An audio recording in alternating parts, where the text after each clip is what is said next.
Hi ಗೆಳೆಯರೆ, ಎಲ್ಲರಿಗೂ ನಮಸ್ಕಾರ. ಯಾವಾಗ ನಡೆಯಲಿದೆ ಚಾಂಪಿಯನ್ಸ್ ಟ್ರೋಫಿ ಮತ್ತು ಎಲ್ಲಿ ನಡೆಯಲಿದೆ? ಹಾಗಾದರೆ ಇದರ ಎಲ್ಲದರ ಬಗ್ಗೆ ಹೇಳುತ್ತೇನೆ. ಅದಕ್ಕೂ ಮುನ್ನ ಚಾಂಪಿಯನ್ಸ್ ಟ್ರೋಫಿಗೆ ಇಂಡಿಯಾ ಟೀಮ್ ಯಾವಾಗ ಘೋಷಣೆ ಮಾಡಬೇಕು, ಇಂಡಿಯಾ ಟೀಮ್ಗೆ ಯಾರು ಕ್ಯಾಪ್ಟನ್ ಮತ್ತು ಯಾರು ವೈಸ್ ಕ್ಯಾಪ್ಟನ್, ಹಾಗಾದರೆ ಸುದ್ದಿಯ ಸಂಪೂರ್ಣ ಮಾಹಿತಿ ಏನು, ಹೀಗೆ ಇದರೆಲ್ಲದರ ಬಗ್ಗೆ ಹೇಳುತ್ತೇನೆ. ವಿಡಿಯೋ ಸಂಪೂರ್ಣವಾಗಿ ನೋಡಿ. ಅದಕ್ಕೂ ಮುನ್ನ ನೀವು ಟೀಮ್ ಇಂಡಿಯಾ ಅಭಿಮಾನಿಗಳಾಗಿದ್ದರೆ ಈ ವಿಡಿಯೋಕ್ಕೊಂದು ಲೈಕ್ ಮಾಡಿ ಮತ್ತು ಇಂಥ ಹೊಸ ಅಪ್ಡೇಟ್ಗಳಿಗಾಗಿ ನಮ್ಮ ಚಾನಲನ್ನು ಸಬ್ಸ್ಕ್ರೈಬ್ ಮಾಡಿ. ಬರ್ರಿ ಮತ್ತು ವಿಡಿಯೋ ಸ್ಟಾರ್ಟ್ ಮಾಡೋಣ. ಚಾಂಪಿಯನ್ಸ್ ಟ್ರೋಫಿಗಾಗಿ ಸಿದ್ಧತೆಗಳು ಶುರುವಾಗಿದೆ. ಫೆಬ್ರವರಿ 19ರಿಂದ ಆರಂಭವಾಗಲಿರುವ ಈ ಟೂರ್ನಿಗಾಗಿ ತಂಡಗಳನ್ನು ಪ್ರಕಟಿಸಲು ಜನವರಿ 12ರವರೆಗೆ ದಿನಾಂಕ ನೀಡಲಾಗಿದೆ. ಈ ದಿನಾಂಕದ ಬೆನ್ನಲ್ಲೇ ಬಿಸಿಸಿಐ ಆಯ್ಕೆ ಸಮಿತಿ ಟೀಮ್ ಇಂಡಿಯಾದಲ್ಲಿ ಮಹತ್ವದ ಬದಲಾವಣೆ ತರಲು ಚಿಂತನೆ ನಡೆಸಿದೆ. ಅದರಲ್ಲೂ ಚಾಂಪಿಯನ್ಸ್ ಟ್ರೋಫಿ ತಂಡದ ನಾಯಕನಾಗಿ ಜಸ್ಪ್ರೀತ್ ಬುಮ್ರಾ ಅವರನ್ನು ಪರಿಗಣಿಸಲು ಚರ್ಚೆ ನಡೆಸಿದೆ. ಇದಕ್ಕೆ ಮುಖ್ಯ ಕಾರಣ ಟೀಮ್ ಇಂಡಿಯಾದ ನಾಯಕ ರೋಹಿತ್ ಶರ್ಮಾ ಅವರ ಕಳಪೆ ಫಾರ್ಮ್.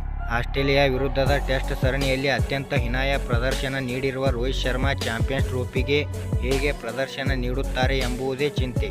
ಒಂದು ವೇಳೆ ಈ ಟೂರ್ನಿಯಲ್ಲಿ ಅವರು ಕಳಪೆ ಪ್ರದರ್ಶನ ನೀಡಿದರೆ ನಾಯಕತ್ವ ಬದಲಾವಣೆ ಅನಿವಾರ್ಯ.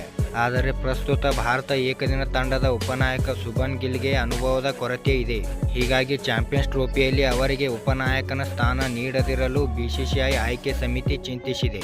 ಬದಲಾಗಿ ಜಸ್ಪ್ರೀತ್ ಬುಮ್ರಾ ಅವರನ್ನು ವೈಸ್ ಕ್ಯಾಪ್ಟನ್ ಆಗಿ ನೇಮಿಸಲು ಆಸಕ್ತಿ ಹೊಂದಿದೆ.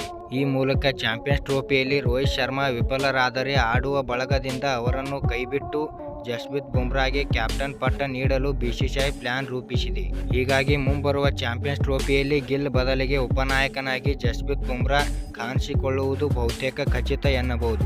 ಇನ್ನು ಹೈಬ್ರಿಡ್ ಮಾದರಿಯಲ್ಲಿ ನಡೆಯಲಿರುವ ಈ ಬಾರಿಯ ಚಾಂಪಿಯನ್ಸ್ ಟ್ರೋಫಿ ಫೆಬ್ರವರಿ 19ರಿಂದ ಶುರುವಾಗಲಿದ್ದು ಮಾರ್ಚ್ 9ರಂದು ಫೈನಲ್ ಪಂದ್ಯ ನಡೆಯಲಿದೆ. ಇಲ್ಲಿ ಭಾರತದ ಪಂದ್ಯಗಳು ದುಬೈನಲ್ಲಿ ನಡೆದರೆ ಉಳಿದೆಲ್ಲ ಪಂದ್ಯಗಳು ಪಾಕಿಸ್ತಾನದಲ್ಲಿ ನಡೆಯಲಿದೆ. ಒಂದು ವೇಳೆ ಟೀಮ್ ಇಂಡಿಯಾ ಚಾಂಪಿಯನ್ಸ್ ಟ್ರೋಫಿಯಲ್ಲಿ ಫೈನಲ್ಗೆ ಪ್ರವೇಶಿಸಿ ಅಂತಿಮ ಪಂದ್ಯ ಕೂಡ ದುಬೈನಲ್ಲೇ ನಡೆಯಲಿದೆ. ಧನ್ಯವಾದಗಳು ಇಲ್ಲಿವರೆಗೆ ವಿಡಿಯೋ ನೋಡಿದ್ದಕ್ಕೆ. ವಿಡಿಯೋ ಹೇಗೆ ಆಗಿದೆ ಎಂದು ಕಮೆಂಟ್ ಮಾಡಿ ಮತ್ತು ಇಂತಹ ಹೊಸ ಅಪ್ಡೇಟ್ಗಳಿಗಾಗಿ ನಮ್ಮ ಚಾನಲನ್ನು ಸಬ್ಸ್ಕ್ರೈಬ್ ಮಾಡಿ ಮತ್ತು ಹಂಗೆ ನಿಮ್ಮ ದೋಸ್ತರಿಗೆ ವಿಡಿಯೋ ಶೇರ್ ಮಾಡಿ. ನಮಸ್ಕಾರ.